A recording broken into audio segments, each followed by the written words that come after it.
Back in December 2018, a young British backpacker was just starting the trip of a lifetime. She was celebrating her birthday, seeing the world, but just days later, her story would become an international headline for the most heartbreaking reasons. We're going to talk about the case of Grace Millane. So, Grace Millane was from Wickford, Essex in the UK.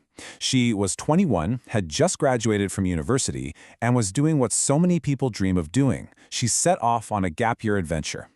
After spending 6 weeks in South America, she landed in New Zealand, planning to stay for about 2 weeks. She was traveling by herself, just soaking up the sights, but only days after arriving in Auckland, she just disappeared. So the question is, what on earth happened in those critical hours? How did this dream trip go so horribly wrong?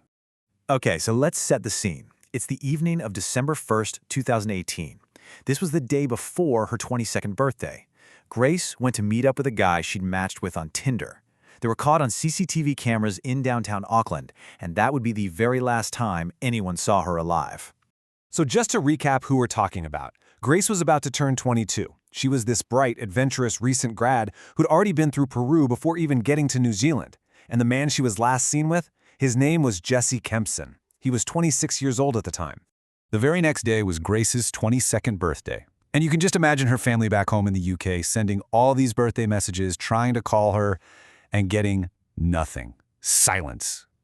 That growing concern pretty quickly turned into real alarm. 3 days later, with still no word, her parents officially reported her missing, and that kicked off a massive police investigation.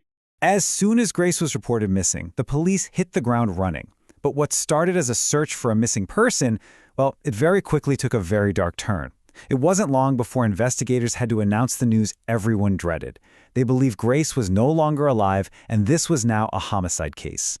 This timeline just shows you how terrifyingly fast everything happened. We're talking about a single week.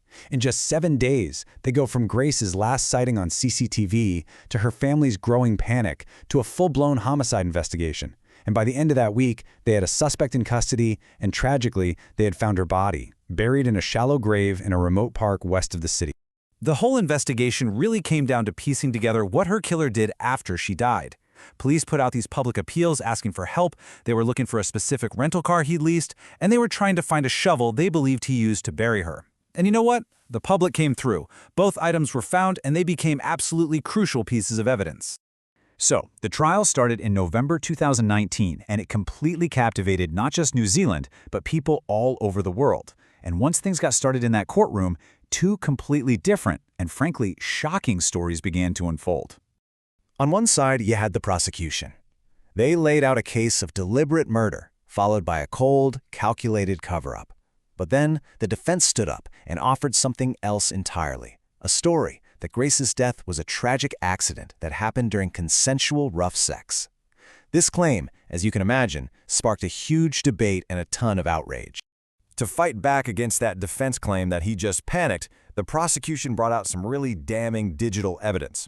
They showed the jury that in the hours right after Grace died, Kempson was searching the internet for things like how to dispose of a body. He was also watching pornography. These are not the actions of someone in a blind panic. They suggest a cold, callous mindset. In the end, the jury, which was made up of 7 women and 5 men, they just didn't buy the defense's story. It only took them 5 hours of deliberation to come back with a unanimous verdict: guilty of murder. So the verdict was in, but the story was far from over. The case had already triggered this incredible emotional reaction all across New Zealand. For the murder of Grace Millane, Jesse Kempson received a life sentence. What that means in New Zealand is that he won't even be eligible for parole for at least 17 years. This case really struck a nerve with the whole country. In a really powerful and emotional moment, the Prime Minister at the time, Jacinda Ardern, actually made a public apology to Grace's family. It was this reflection of a whole nation's grief and shame that a young woman visiting their country had met this terrible fate. People held candlelight vigils all over New Zealand. Now, alongside all that public grief, the trial also kicked off this big legal controversy. See, in New Zealand, the courts put a name suppression order on the accused to make sure he got a fair trial. But a lot of international media, especially in the UK, they just ignored that ruling and published his name anyway. It brought up these really complicated questions about how national laws can even work in our global digital world. Her life was cut so tragically short, but Grace Millane's story has had this lasting impact. It really started important conversations and has even inspired some positive change. To honor her memory, Grace's family started a charity called Love Grace. What they do is collect handbags and fill them with essential toiletries for women who are fleeing domestic violence. It's just a remarkable thing to do, turning their grief into something so helpful. It's helped thousands of women, and the founders even received royal honors for their incredible work. And her story continues to be told. It's been covered in books and a bunch of documentaries. There's one on Netflix called The Lie, and it takes a really close look at that controversial rough sex defense and why we're seeing it used more and more in courtrooms.